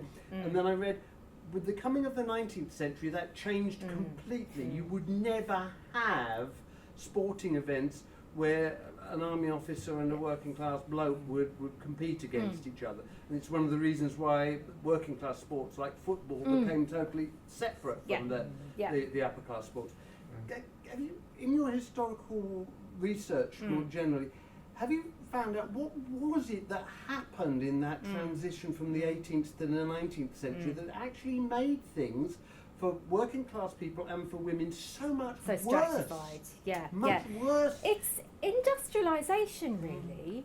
I'm not going to suggest that the feudal system was great. The feudal system was shit, unless you were the lord of the manor. If you were a peasant, or worse, if you were a serf, absolutely stuffed, really. But you've got a smaller microcosm of society in the countryside, and at least there's the idea that the lord of the manor has to kind of look after you a bit. Maybe put a bit of a roof over your head, possibly throw some food in your direction, so you can keep working in his fields, but it's a much smaller microcosm of society. Everyone knows everybody else. Villagers play football across the whole field of the whole village and through the streams, and the other village comes and plays. So there's more activities where different statuses of people are going to meet and are going to be involved in life together. With industrialisation, you have, say with East London, people rush into East London. It's not ready for them at all. We just subdivide old Tudor houses into like 100 rooms. It's awful. The conditions are awful. And then with the coming of steam trains, anyone with any money can get the hell out of poor areas and live in suburbs. And that's part of why the classes get so completely cut off from each other. But also, it's done deliberately by othering them, because otherwise it's really embarrassing that you can see. It's not like when they're starving out in the countryside, it's not your business, it's the lord of the manors. They're suddenly, people complain there are starving homeless people sometimes when they're trying to go to the opera. I mean, for the love of God. They're visible in London. This is awkward, because we're a very moral Christian society, aren't we? We're teaching the world morality. The world didn't ask us to, but we're doing it anyway. That's how good we are. So this is awkward. So how do you explain it? Well, you have to other those people and say they're not like us, they're different, they're other, they're subhuman, they're almost like animals. They drink, they've got bad blood, they will go to the bad. There's no helping them. You can't help them. All you can do is try to eradicate them. And this view goes so deep that you even have middle-class socialists who have some really dodgy views about working class people at this time. George Bernard Shaw, good Lord, George Bernard Shaw, shocking the things he says about working class people. And this is kind of in almost everybody, I would say, probably Eleanor Marx avoids it, pretty much every bloody other person accepts to some level that working class people are a bit, they've all got a bit Daily Mail, get them away from us, they're an underclass, we'll catch fleas or lice or something off them. So it's a really deliberate process, and it becomes so strong that people pretend they don't know where the East End is. People who live near the East End go, don't know. Jack London comes over here, the American writer, to study the East End, and he goes to his friends, so can you tell me where the East End is? They're like, what? Good, no, no, we don't know where the East End is. And he's like, what? Jeez, you limeys, what the hell? You must know where it is. You're in London. No, don't know where it is. Never been there. No call to go there. Nobody goes there. Don't go there. Don't go there. They'll kill you. Don't go there except for with police. And so he goes, do you want me to have to go to a travel agent? Don't make me go to Thomas Cook. And he literally does. He goes to Thomas Cook. Can you tell me, for the love of God, you English, where is the East End? I want to go there and live there. And, oh, good God, sir. No. We don't know. He said, well, by my reckoning, it's about a mile from here. No, never been there. Don't know where it is. No call to go there. Nobody wants to go there. We can take you to Tibet. I want to go to the sodding East End. It's incredible. Talk about cutting off a class. You know, we other them so strongly. We pretend they're invisible. Can't see them. It's incredible. And so that process starts with industrialisation. Really, and the idea that they're like machines, working class people. They're sort of like ants. They're just, they come into your factories and then they go, and you keep them in one part of London. You keep them away from you. Keep them away from posh people. It becomes appallingly strong. With that? Yeah, sorry, it's a kind of a multi-part question. Louder. Yeah. It's kind of a multi-part question. Yeah. I would first say, I want to say it's really amazing what you're doing for British history, and I want to say thank you. That's really Oh, thank you. I was really struck by some stuff you were saying about the kind of implicit contrast drawn from what could be argued to be kind of traditional British sexual practices. Yeah. You could say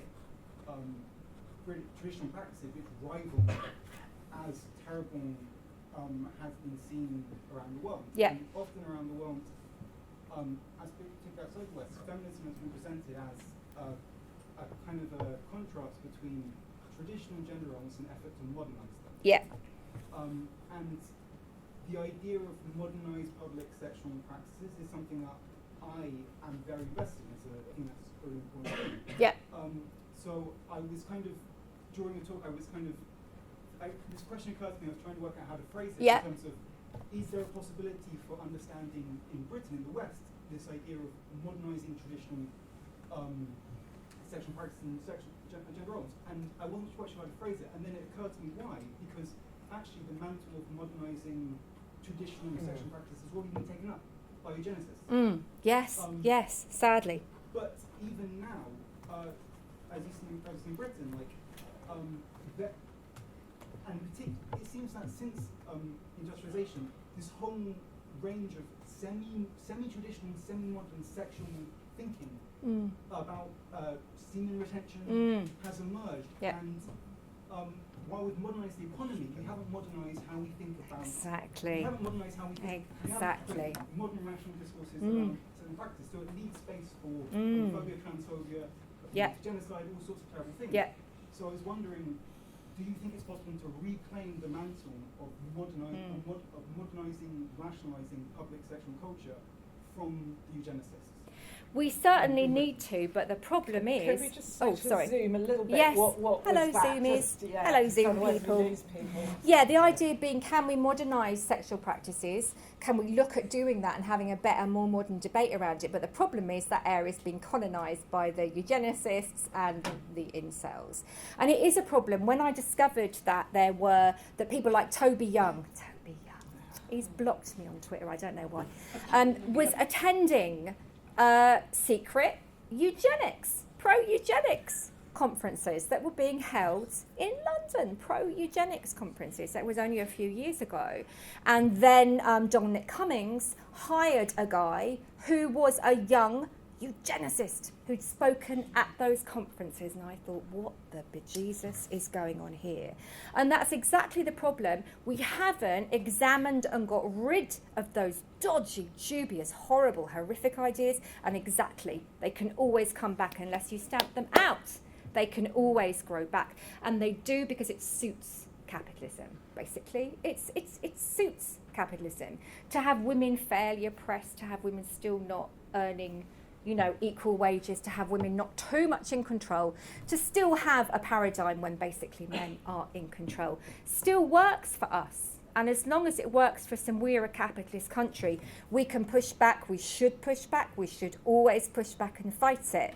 But the problem is, it just keeps bloody going back. And as soon as you push it a little bit, backlash. because who's in power? You know, essentially, it's, you know, I don't think Rishi Sunak is like a massive feminist. So we're not going to get that kind of thing discussed in schools. The way they've clamped down on the teaching of history, the way they've taken like black people, LGBT people, anyone who's not white British, being pushed back and out of the curriculum again. So it's difficult, except in spaces like this, to have the kind of debate we need. To go big with that kind of debate, is the BBC going to let me do a series on that? No, the BBC is definitely not at this time. I've never seen such a culture war against us. It's incredible. All the means of the media, the mass media, is so incredibly against any kind of debate on traditional roles. So we see the Daily Mail coming out with this nonsense about women being killed because they've upset their husband by having a good job. You know, that is massive pushback against women. And although feminism's made great strides with the comeback of incel culture, that was horrifying. And I watched that happen because I monitor the far right, and I watched the point at which the far right, who'd previously rejected people they regarded as a bit geeky or, you know, beta men, not alpha men, they didn't want anything to do with them. And then they suddenly went, hang on, these are disaffected, angry white blokes. And they've got money. Amazing. Let's get on board with them. And they started recruiting them. And at that point, you saw incels starting to talk about miscegenation, about mixed race dating and marriage and how bad and how dangerous it was. And my God, they went full Nazi, essentially. And that's where we are now. Let's make no mistake. We have neo-Nazis again. We have patriotic alternative in this country. Incredible misogyny, incredible racism, fascism. You know, they're literal neo-Nazis. So that's where we've gone. I agree with everything you say. It needs to be done. It's going to be very hard at the moment to get that debate, but absolutely we have to try, because it's all our liberation is at stake. Yeah. Thank you. Good question. Question? It's not so much a question, it's just a very brief comment. I may have missed at the very beginning, but one thing about Bow is just the physical landscape. I mean, this is endless streets of very small Victorian terraced houses, and this impressive phallus of a factory. And it's like something from the north of England. It doesn't fit in London. And you know, you've got 14,000 women working there, but its impact stretched across the whole of the northeast end. Like Bethnal Green, everyone was sticking the boxes together at home. Everyone was sort of related to it in one way or another. Thousands. That was really important. Everyone knew who Matchgirls were, and everyone knew who the Dockers were. They were such similar communities, such similar groups of workers, casual, massive scale employment, no contracts, being taken on a bit at a time. And so, of course, they saw commonality in each other's struggles. But yeah, the Matchwomen were famous in the East End when the Docks leaders addressed mass meetings of hundreds of thousands of men during the Great Dock Strike of '89. They would say, remember the Match Girls, hold out, be like the Match Girls, lads, be as brave and as strong and as, you know, have as much solidarity as they did. And they never had to explain, by which I mean the Bryant and May workers. Everyone knew who the Match Girls were. They were legendary. Even before the strike, they were kind of legendary. Cool girl gang, really. Yeah. No, I was just gonna, on that note, very curious, because the way you described them, they're really like the original sort of sub-counterculture reacting to this very oppressive, you know, psychological and physical Victorian regime. With their own propaganda machine. Are there examples of the Match Girls, you know, making pamphlets and the songs, and where can you find that kind of stuff, or where can you see it? No, unfortunately. I mean, there is that song, which I only managed to find out about that song, which I'm kind of obsessed with, because I heard there's a tiny little clip in the British Library Sound Archives where somebody is talking not about strikes, unfortunately, but about street songs. And I keep listening to it, hoping he'll say more, but he's dead. He's not going to say more, but I keep hoping. And he says, when the match girls went on strike, they used to walk down the street and they used to sing, "We're going to hang old Bryant on a sour apple tree." Not a TUC approved method of arbitration. They don't do that. But they sung it to John Brown's body, the abolitionist hymn, the battle hymn of the Republic. It's incredible. Yeah. These women, the solidarity between working class people in America and in Britain, you know, we have that during the cotton famine up north. Women are thrown out of work because of the war that's happening in America and the blockade on cotton. But rather than make the government support the wrong side in the war, which is what they hope will happen, they say, even though we're starving because of this, we want to send solidarity to the enslaved people of America. We understand that we have common cause with them. Incredible, sophisticated politics. And you can find women doing that kind of thing for hundreds and hundreds of years. There's so many examples of that, creating their own culture. Because the prevalent culture is so hostile to them, they create their own. I'm going to jump in if Yeah. I can. I really wanted to hear a bit more about the incredible direct action ritual with the Gladstone statue Yes. and the legend about the the hand and the blood and the covering with pigment and so on. Yeah. But one reason, because with a bunch of women, Marissa Karneski, who did the incredible Bleeding Woman as an International Women's Day theatre here, we did these rituals, and on the centenary of the February Revolution, the overthrow of the Tsar, which was, of course, led by women Very on International female, Women's Day, the place that we thought was the best place to celebrate that was as close as we could get to Bryant and May. Oh, amazing. And we also ringed around and did rituals around the Gladstone statue. And this is this legend of how the hand how it always became red. remains painted You're red just saying it down. was you, basically, weren't you? Yeah. Criminal damage. It was her. It was her. Officers, arrest this woman. No, but I we know. got there hundreds of years. Yes, It's still yes. there. I It's mean, still come there. Down the It's generations. happened, we know for sure, since possibly as a gentrification protest in the 80s when the factory turned into flats. We know that it happened from that point onwards. I would like to think it's also a bit of a protest against Gladstone's wealth coming from slavery, because his father owned shares in a plantation, and that's where the Gladstone wealth came from. But And when he I was was obsessed with prostitutes. Oh, He did a God. lot of research, didn't he? Yes, didn't he do a lot of research and then flagellated himself afterwards? I'm telling you, these people, I'm telling you, they are so peculiar.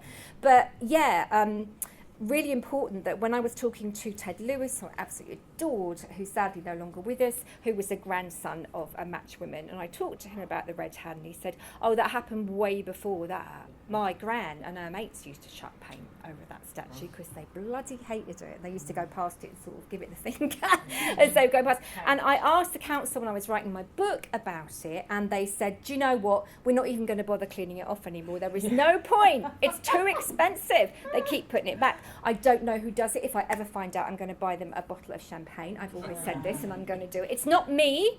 People have asked me. People have accused me. I couldn't get up that high. I'm only small. I was once doing a talk and someone said, I know who did that. And I was like, yeah. And he said, yeah, my mate did that once. She came out of a pub. She was a bit pissed and she did that. And I'm like, what? She had some red paint with her and a ladder and a paintbrush. I don't think that's the one. So we still don't know. It's nice to have some mysteries left. But if anyone wants to confess to me in confidence, I will not tell the police. But I will buy you a bottle of champagne. Nick, did you have a question? Yeah, just it was a great talk and really interesting. Thank you. After they won the strike, I just wonder what you know about how they organised in the factory and what advances they made after the strike, because the bosses conceded all their demands. You said, were they able to retain those advances? The bosses really tried to push back. They were fuming about the strike until like the 1960s. You can find letters in their archive. People are like, oh, hello, we're doing a performance. My WI are doing a performance of the Match Girls musical. Could you tell us something about it? Could you perhaps send us some old signage or something? And they got progressively angry through the 60s as this happened. And they'd start off saying, well, we'll have a look. And then after a few letters, they were like, no, absolutely not. Sod off. We don't know anything about it. We haven't got anything at all from that period. Go away and leave us alone. They were furious still. And there were still comments in the archives like, oh, well, they didn't need to go on strike. We were paying them very well, probably. Don't actually know what we were paying them. But it was ridiculous. Didn't need to go on strike. They were so angry. I love that. I love that they never got over it, and they really, really never did. But the unions survived. Now, a lot of those new unions that were formed around this period were crushed by an employer's pushback. But the Matchwomen's Union stayed until 1920 when it was merged into the GMB, so it never went away.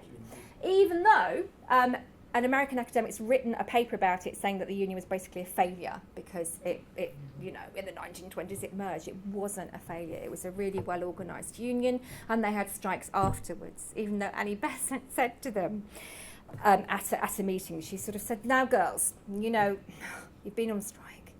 Unfortunately, you've got away with it this time, but you mustn't do it again, like a headmistress. You're not going to do it again now, girls, are you? And they're like, no, probably. Actually, we are. Yeah, we are going to do it again. So yes, they kept striking against Fossey Jaw when there were cases of it. They kept fighting, they kept pushing. And when new girls were taken on, Bryant and May, typical employers think this, would try to give them worse. They'd try and the girls who had been on strike were very, very cool. They had a lot of status in the workplace, and they go, right, show us your pay packet. What are they giving you? Nah, go and tell them. Nah, they're taking the mickey. Go and tell them. So they'd make sure that they maintained their conditions. And they got this amazing separate dining room and social club, so they didn't have to eat their bread with particles of white phosphorus on it, which, created Fossey Jaw. So, yeah, it's amazing what they achieved. Yeah? Do you know when you were talking a little bit about the feather clubs, did that have, did they use, feather clubs also during the strike? Did they use it? I like to assume that when they came back victorious, they had their best, F-off hats on. Right. We certainly know that when the dockers went on strike, Matchwoman took solidarity action. I'm just about old enough to remember when you could do that. It was tremendous fun when you could take supportive strike action with other unions. You can't now, of course. Better go on strike now at all. But they would take supportive action. Again and again, you can find references to it. And there's one occasion that I love. It's the Dockers' victory procession when they finally got as much as they can. And they have this huge procession throughout East London. And like the Matchwomen, they have music, they have bands, they have kind of floats. They make sort of almost Notting Hill Carnival style floats. It's incredible. I think we should bring this back. We need to bring this back. And there's this wonderful article in a newspaper that says, and advancing like a moving rainbow, the Match Girls, who are supporting the Dockers, because they all wear the huge hats of many colours they love to wear on a day out. So, yes, isn't it amazing? It's a beautiful, beautiful image, isn't it? Oh, it's incredible.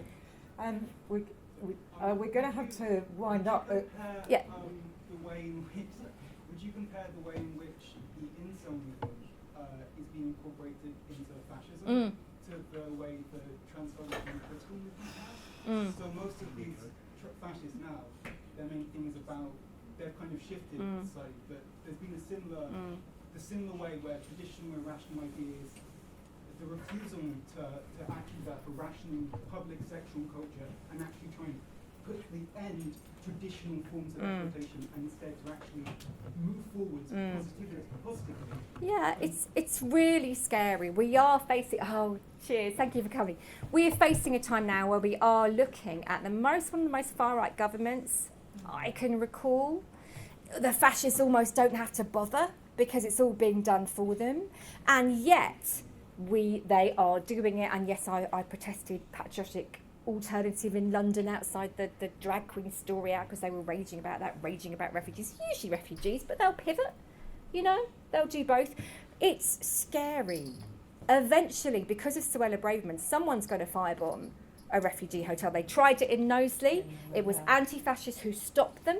They built physical barricades. The police said, we can't protect you, sorry, we're outnumbered, sorry, you're on your own. And I've written an article about this for the Morning Star actually. They built physical barricades. They were prepared to protect that hotel. There were terrified people in there. There were kids that can see these maniacs with fireballs, for the love of God. And then Suella Braverman said, we shouldn't call them racists. They're concerned citizens. You know, in every area of life, we're at risk from the far right. You know, as women, as people who are not purely heterosexual, as people who are not white, as people who are not Christian, we are all in terrible danger from them. And I would say join a union, join your local anti-fascists, because we need you. We need you. Yeah, we've got to push back, but we've got to do it like the Matchwomen did, remembering there are more of us. There are always more of us.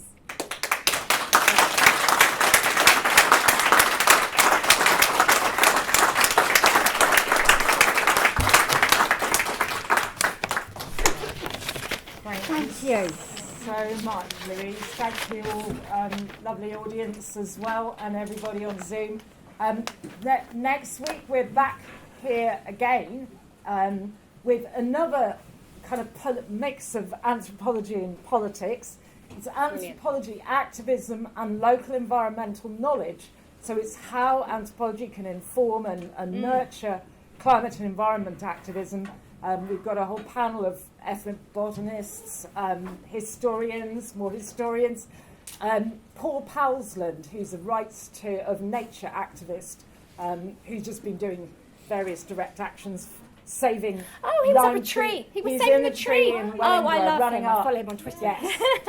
Harry Jenkinson, the Right to Roam, and all those guys who've been taking direct action, mass trespass action, and so forth. So that would be very exciting next week as well. Though it's hard act to follow. Very hard. Oh, I don't know about that. Yes. Thank you. Thank you. But this has Thank you, been Zoomers, as well. fantastical. Thank you very much. Yes. Thank you so Fantastic much. Zoom, guys. Thank you. Please join us again next Can we week. just mention the pubs that some of us go to? Yeah, pub. you do that, Chris. While I Gin Palace. say that. Okay, so Gin it's, Palace. 5 minutes Bring your down. feathers. Okay, it's the Tavistock. Goodbye, Zoom. The Thank you Tavistock very Hotel much for this joining. way. Hang on a minute, no, I'm where are gonna we? say Oh, goodbye. it's that way, sorry, it's that way. Tavistock Hotel for a drink. Bye-bye.